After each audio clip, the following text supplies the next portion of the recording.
Hey, tonight you're in for a special treat. We're gonna have a friend of mine come to the stage in just a minute, but I wanna make sure I set this up well. I want you to understand why we invite certain people to the platform from time to time. Oftentimes, it's good to hear different perspectives from different voices, people from different backgrounds, people in different seasons of life. And one thing that I have found to be immensely fruitful in my development, both as a man but as a minister, is to surround myself by a handful of trusted brothers and sisters who have been in the game a little bit longer than I have. If you want to excel in athletics, you need good coaches. You need some people that have been around the game a little while and they know some things because they're a bit further down the path than you are. And so a few months ago, I made a new friend. He is now my office mate. Pastor Jeff Davis is going to come and take the stage here in just a moment. But here's what I want you to do tonight. Can we do this, young adults? Can we lean in a little bit more than usual tonight? Can we get a pen and paper out and take some good notes?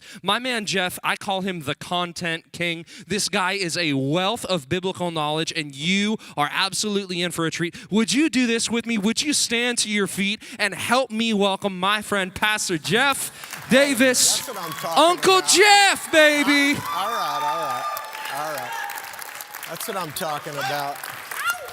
I'm old, I gotta take notes with me. So, hey, how's everybody doing tonight? Yeah. All right, it's good to see you. I met a few of you. You're here for the first time. Thanks for being here. Sunday nights, my mom was pregnant with me, and her water broke in a Sunday night church. And my dad was a pastor at the time, so he just kept preaching. My mom left and went to the hospital. And I think that's how it rolled back in those days. And I made my arrival Monday morning. And I was at church the next Sunday. So I've been at church since I was 6 days old. And so this is kind of where I hang out. But it is great to see you tonight. As Garrett said, my name's Jeff. And just a couple quick things. I've been back here on the team at Life Center for about 18 months. I served, I know you'll find this hard to believe, 25 years before. And then I hardly seem that old, but I came back and I got a couple of young adult sons who are married and 3 grandkids. My wife's here tonight, Gloria. They don't have a camera to point on her. And my daughter Grace is here. Grace just turned 12. Huh? 12? That is crazy. And so it is great to see you tonight. We're in this last week of this study called Uncommon Joy. And the basis of this series has been anchored in a book in the Bible called Philippians, not the Philippines, but Philippians.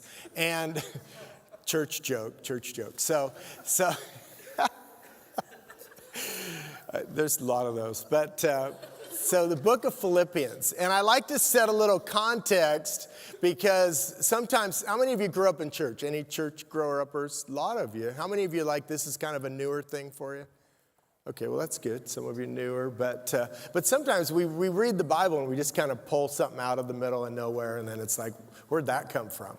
So when we get into the Bible, there's an Old Testament, there's a New Testament. I'll do this really quick. First part of the New Testament is the story of Jesus, Matthew, Mark, Luke, and John. Story of Jesus. Jesus is leaving. He had 12 followers. He's leaving, and what does he say as he leaves? He says, Go and make disciples. And one thing he says right alongside of that, he says, you'll be my witnesses. Where? Jerusalem, Judea, Samaria, into the earth. And so kind of like Tacoma, Pierce County, Washington, United States. And so the disciples okay, we got this. We got Jerusalem.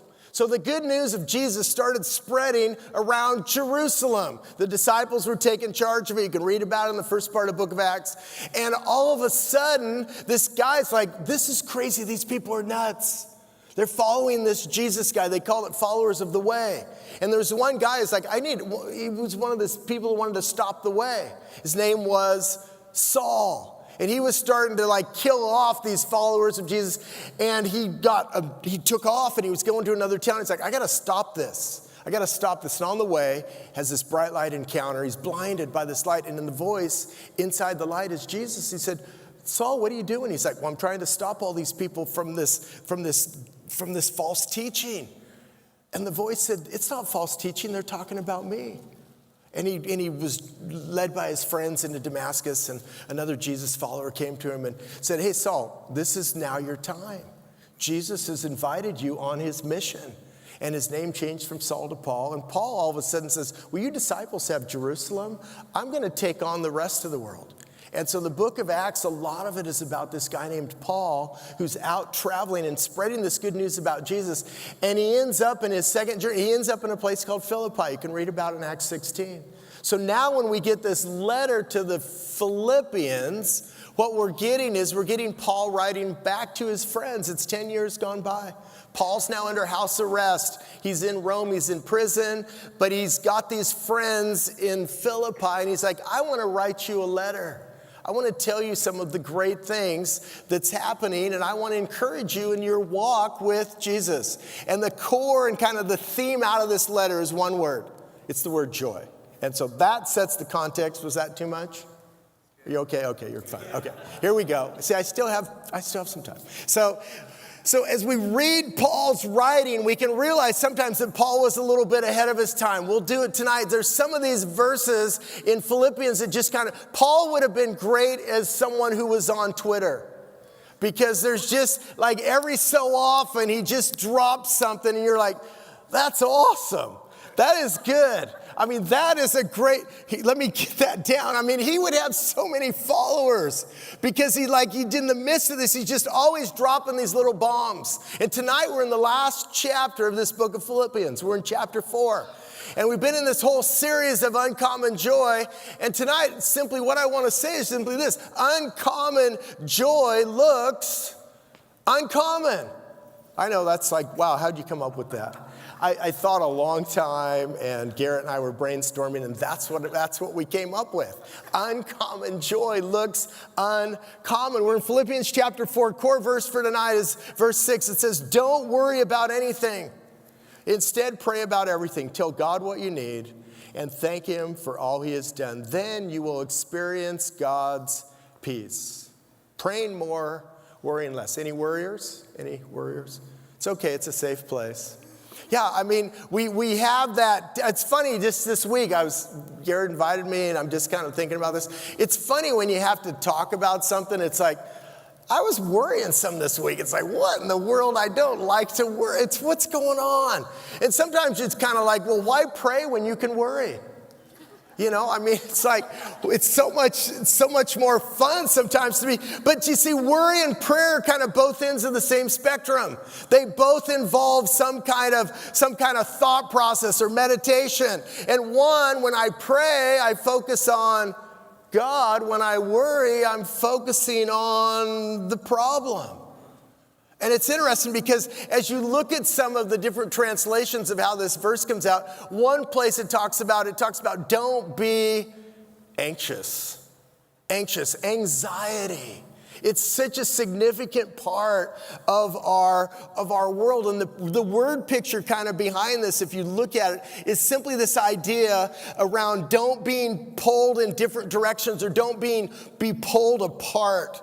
You see, there's a tension in life when your hopes and your dreams and all those things that you're working on are pulling you in one direction, and then the reality and the challenges of life are doing what? They're pulling you in another direction. And all of a sudden, you're getting pulled in two different directions because reality and dream aren't in alignment. It's all of a sudden, you're getting stretched. Worry comes from the word to strangle. Worry chokes the life out of you. Have you ever felt choked up by some anxiety, some worry? I mean, you can feel it in your body. There's a tension that comes when we live in that space of anxiety and of worry.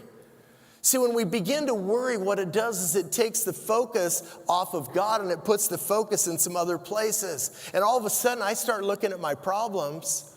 And as I look at my problems, I look at them, and I have a personal need then for self-reliance, because I could fix this, or I have a need that kind of comes out in the area of self-pity. And now all of a sudden when it's self-pity, it's like, well, woe is me. Everybody's against me. And rather than those two things creep out, rather than a dependence that comes from God. And what is it in your life tonight that causes you a sense of panic? Have you ever thought about the fact that God's not worried? That's good. Huh? I mean, do you think he's like just, oh man, I can't believe it. You know, I mean, you go back in the beginning of the story, Adam and Eve, I mean, like the perfect place, and like 2 chapters into the whole story, they fail.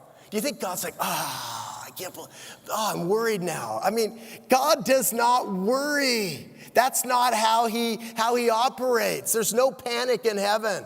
And Paul here says the cure to anxiety, the cure to worry is prayer. Tell God what you need. Acknowledge also what God has provided. What is it tonight that's got you weighted down? What is it that kind of consumes your thoughts? What's the fear that has a grip on you? See, if unchecked and kind of unchallenged, it starts to lead down a slippery slope. But it also has the opportunity and the potential tonight to lead you down a path of dependence and trust where joy can actually grow and you can experience this uncommon response. So a couple thoughts tonight. The benefit of praying more and worrying less. The first thing is this. Your joy is always full. Look at verse 4. It says, always be full of joy in the Lord. I say it again, rejoice. Let everyone see that you are considerate in all you do. Remember, the Lord is coming soon. There's some words in the Bible that just bother me. The first word of this verse bothers me. What's the word? What's the word? Always. It's every once in a while you get to play too. But it's always. The word is always. You ever get in an argument with, well, I'll just speak for myself. My wife's here. It's good confession time. I know when we first got married, you get one of those arguments with somebody and then you say what? You always. How does that work out for you? It's awful. It's awful. I mean, it's just a tough word to bring into an argument because, first of all, if someone says it to you, what do? You try to defend every time you didn't do what they just said you always did.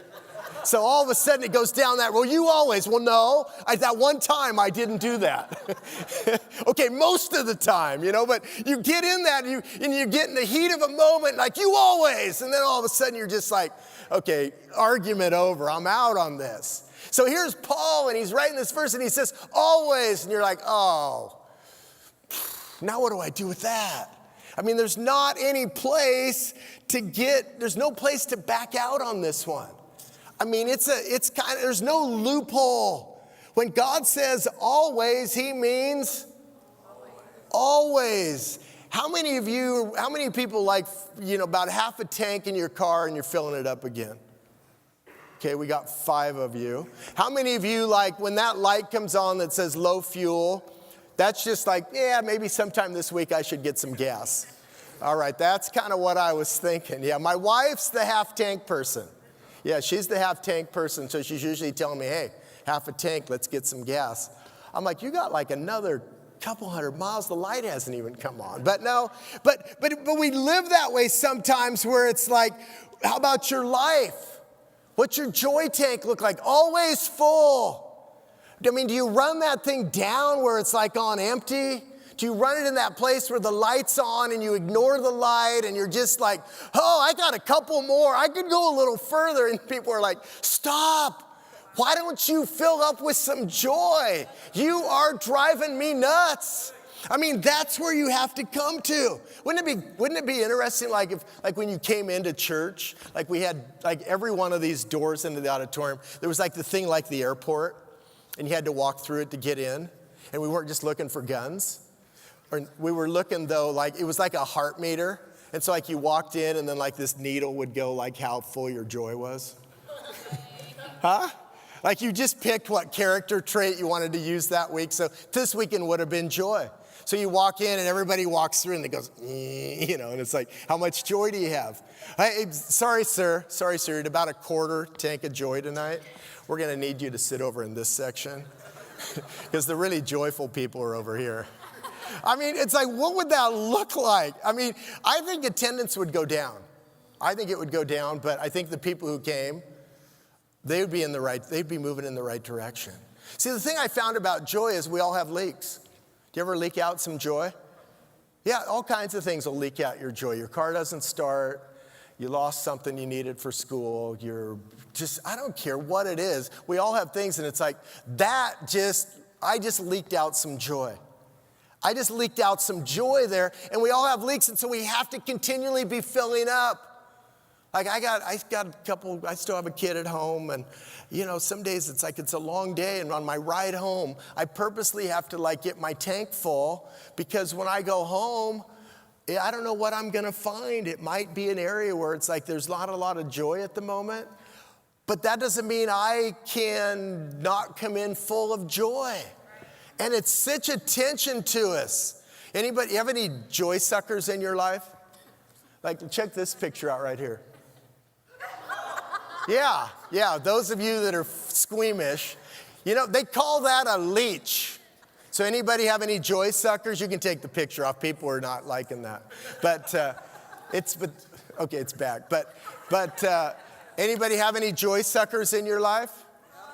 Okay, if you don't, it could be you to your friends. So if you can't identify one of those, it might be you. But just kidding, but not really. But you gotta decide when those joy suckers come into your life, you kind of have to decide what you're gonna do with them. You gotta decide what you're gonna do with the joy suckers, because man, they come at you hard. And all they wanna do is suck the joy out of you. Like when we were raising our kids, our two older kids, it's like, we're having a good time as a family, and then I got some kid that's a joy sucker. I'm like, dude, we're having a good time here. You are not gonna suck the joy out of this moment. You have a room upstairs. Why don't you go into that room and you can hang out there, and when you're done sucking the joy out of life, come on back down, because we're having a great time here. Do you have any friends like that? Look at them and just go like, I'm doing fine. Go somewhere else, and when you're done sucking the joy out of life, come on back, because I'd love to hang out with you. See, that's how you gotta live life. And if someone says that to you, by all means, go for a little bit and get yourself refilled. Don't take their life down. They're getting their own joy. Don't be sucking it out of other people's life. Just thought I'd lay that out there. That's practical right there. You'd spend a lot of money. You'd go to a psychologist for months to get that good information. Okay. So you're always full. How does that happen? What is the source of your joy? See, if my joy is based on something I can lose, I'm going to be disappointed, and I'm going to be somewhat joyless. See, joy is an inside job. Second thought is this. When I pray more and worry less, I experience peace even when it doesn't make sense. So we had that verse already, but we'll read it again. Don't worry about anything, instead pray about everything. Tell God what you need and thank Him for all He's done. Then you will experience God's peace, which exceeds anything you can understand. His peace will guard your heart and minds as you live in Christ Jesus. See, when you pray, God may not change your circumstances, but you know what? He can change your heart. See, He can change your heart, and He can change your thinking. The phrase that I love in this verse is simply this: His peace will guard your hearts and mind. The word guard there, it's a military term describing a soldier who watches over a prisoner. See, Paul's writing this letter now under arrest. He's under house arrest, and he's got the top of the Roman guards are at the place. The most elite of the soldiers are the ones who are guarding him. And Paul recognizes as well that he's being guarded by something even greater. God is protecting his heart and mind so that Paul can live above anxiety and fear. See, fear was being denied existence into his heart. How? God was on guard. And then you have to ask yourself, what or who is guarding your heart? Who is guarding your mind? You ever heard the phrase, don't let your guard down? That's what this is all about here. Where tonight is it? Where are you lacking peace? Where you have to stop and say, do I have the guard in place? Am I in that place that God's peace will guard my heart? God's peace will guard my mind. And it leads us quickly into this third thought, that you choose to think how you think. Verse 8, it says, and now, dear brothers and sisters, one final thing. Fix your thoughts on what is true and honorable and right and pure and lovely and admirable. Think about things that are excellent and worthy of praise. Paul leads us to this thought that is around our thoughts. Fix your thoughts. Other translations say dwell on. Take residence there. It's an active, ongoing instruction. See, there's a connection between what we think and how we live. You ever heard your mom ever say, or parents say, like, you are what you eat? Yeah, I've heard that before. Some of us would be in trouble if we are what we eat. Huh? We would be. But really what Paul's saying here tonight is you are what you think. You are what you think. Think about these things. Here's what's on the menu that Paul puts on the menu for our minds. What's true? What is it that's reliable? What is it that's truth as opposed to what's false? What's honorable? What is it that builds up? What lifts up rather than takes you down? The word right, it's interesting here. I'll show a little picture here on the screen. There's a picture of a scale, half a picture of a scale. But there's a scale, and in that balance, when we think of the word right, and the picture of it is that on one side of that scale is God's thoughts, and the other side of the scale is your thoughts. And a scale is said to be right when it comes into balance. And so in that scale, if that's God's thoughts are a little heavier on the right side, as my thoughts come into alignment with God's thoughts, now all of a sudden there's a balance in that scale, and they called that's where a scale was right. The word pure, centered around a thought that's unmixed with anything that's contrary to what God has. What did Jesus say? He said, blessed are the pure in heart, for they shall see God. The word lovely, what's attractive? What's beautiful? What is it that I have eyes for? You give God freedom to define what is attractive. What's admirable? Sometimes we see the word good report. Do I think the best about others and the circumstances in my life? What's excellent? What's worthy of praise? What's something that can be applauded by God? See, it's all about we are what we think. We are what we allow to come in. And Paul gives us that great list of just what do we think about? True. I mean, you can just list those off, and it's just like, okay, this is a space. Fourth thing, what happens when we pray more and worry less is you practice contentment. Kind of a core area out of Philippians right here. I know how to live on almost nothing or with everything. Anybody used to living on nothing? Yeah, yeah. I have learned the secret of living in every situation, whether it's with a full stomach or empty, with plenty or little. For I can do everything through Christ who gives me strength. And the word that comes out of these two verses here, in some translations, it's just the word contentment. It's the word contentment. Paul learned what you and I need to learn, and it's not learned in a book, it's not learned in a classroom. It's learned in the school of life and in the school of discipleship. The original thought about this word content is the picture of a country who had everything they needed and didn't need anything to be imported. Nothing else needed to come in from the outside. Now, we're not going to get into a geopolitical discussion around trade wars and tariffs, but think about the idea that nothing coming from the outside is needed for me to be content. See, have you lived a life where you're dependent on things from the outside to bring you a sense of well-being? I mean, think about the things that we need from the outside. A relationship, maybe a job, a friendship, a possession, money in the bank. There's all kinds of things that are outward expressions that become part of a dependency that makes our well-being better. And when I live a life that can only be content with an outside influence, it'll never bring me to a place of experience uncommon joy. See, there's something I've learned in life. I've learned that there's kind of a line in my life, and it's the line right here. And this line right here is everything that I have. And then there's a line that's over here. And this line over here is everything that there is to have. There's everything I have, and then there's everything there is to have. And there's this gap between those two lines. And this gap is really the place where I can have discontent. This is where discontentment can come in when I choose to live in this gap. Because the thing that you have to remember is that that gap will always be there. That gap will never be closed. This is everything I have. Over here is everything there is to have. That gap will never be closed. And I don't know about you, but like I can go to sleep at night and I can wake up in the morning and this line over here of everything there is to have, this line moved further away. I woke up and like they invented something new.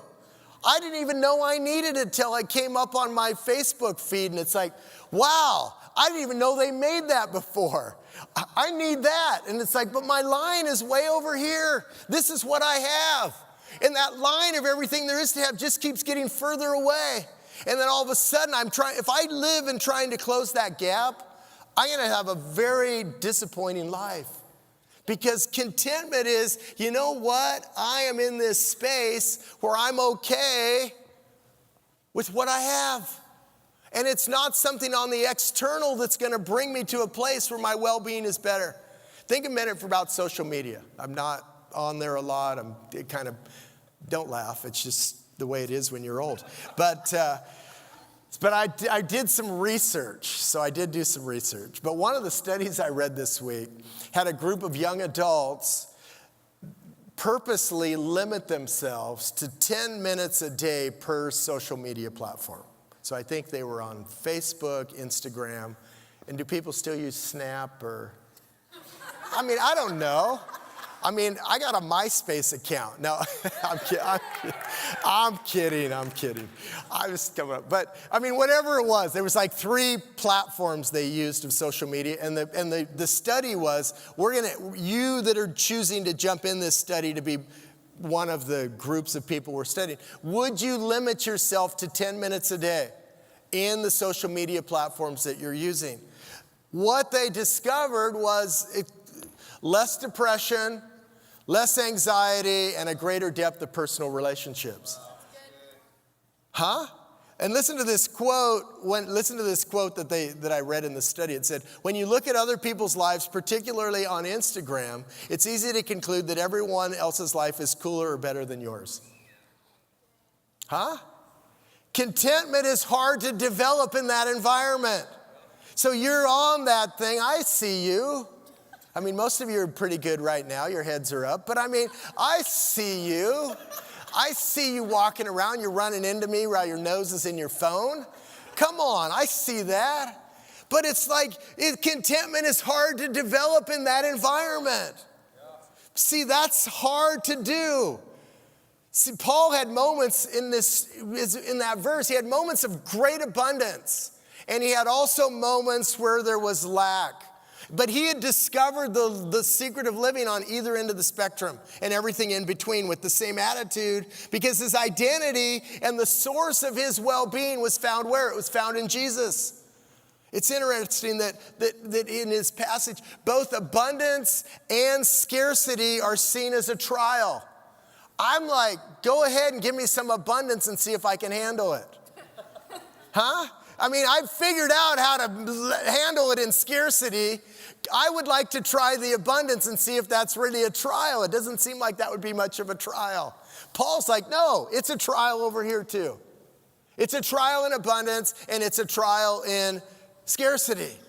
And then at the end of this thought was one of it's top 3 most quoted verse in the Bible, and probably one of the top misquoted verses in the Bible, but it is highly tweetable. I can do everything through Christ who gives me strength.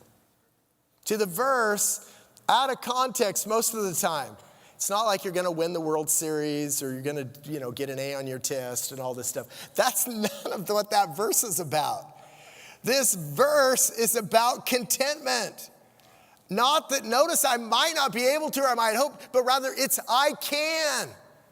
Where are you tonight? Are you willing to make a decision to live above your circumstances? Are you willing to live above a possession, a missing relationship, a bank account balance, a specific job, or choose to experience joy right where you're at?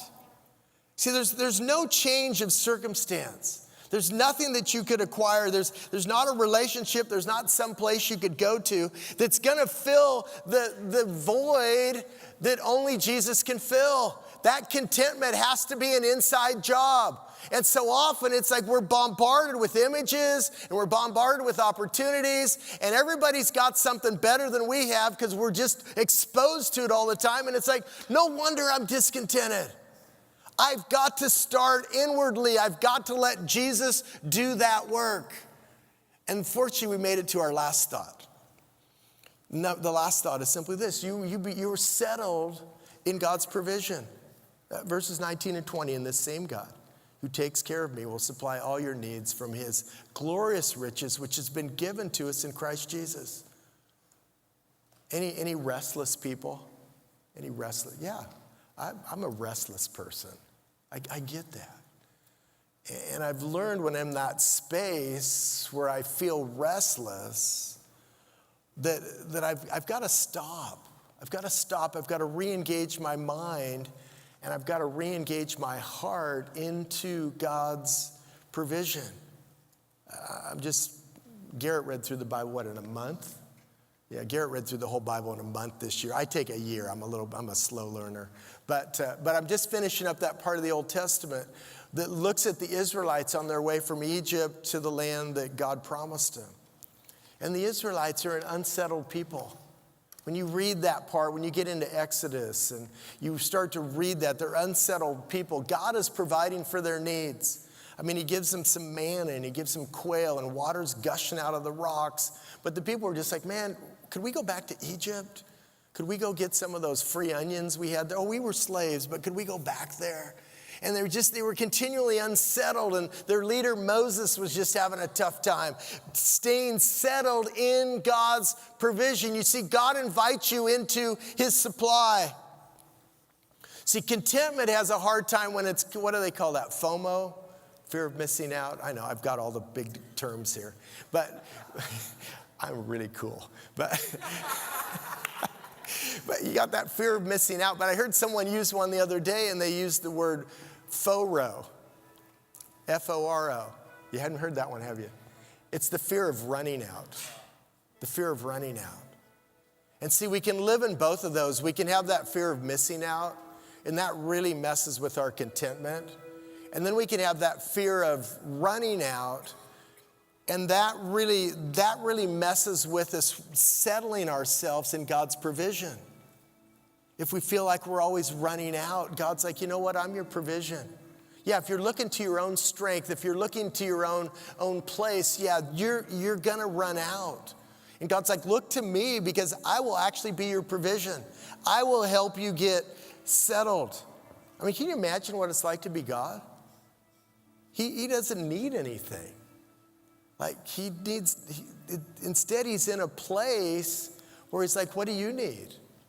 What do you need? I don't need anything. God's like, I don't need anything. I made it all to start with. And if I don't have enough, I'll just make some more. So God doesn't need anything, but he's in a place where he can give. He's in a place where he provides. And as we learn to lean into that, what we find is that it settles our spirit. And I don't know where tonight that anxiety's kicking in on you, where the worry's kicking in, and where it is that you're just kind of like, man, I'm unsettled. I'm unsettled. There's a discontent or there's an unsettledness in my spirit. I don't know where you're at. But Paul here tonight in this prison cell, as he writes this letter to his friends, is just like, hey, why don't you start with some prayer? Why don't you start with some prayer? Why don't you start with focusing your heart and your thoughts and your attention and your mind? Why don't you focus them towards God? I don't know where you feel stuck tonight, but there's opportunity to get unstuck. There's opportunity for you tonight to just go like, you know what? I'm stuck right here. We all get stuck someplace. I get stuck all the time, but I got to stop and go, why am I stuck? And how do I get unstuck? And I got to stop and just go like, okay, God, I'm stuck here. I'm stuck. This has got me, or that's got me, or I'm discontented here. I'm feeling restless here, and I'm not settled over here. And I'm thinking some crazy thoughts, God, and I'm stuck there. Can you help me get unstuck? Because as we get unstuck, what were we encouraged with tonight? Joy, peace, contentment, a settled spirit, just our mind in a good place. That's what Jesus wants for you. So we're going to pray, and I just want to pray for you.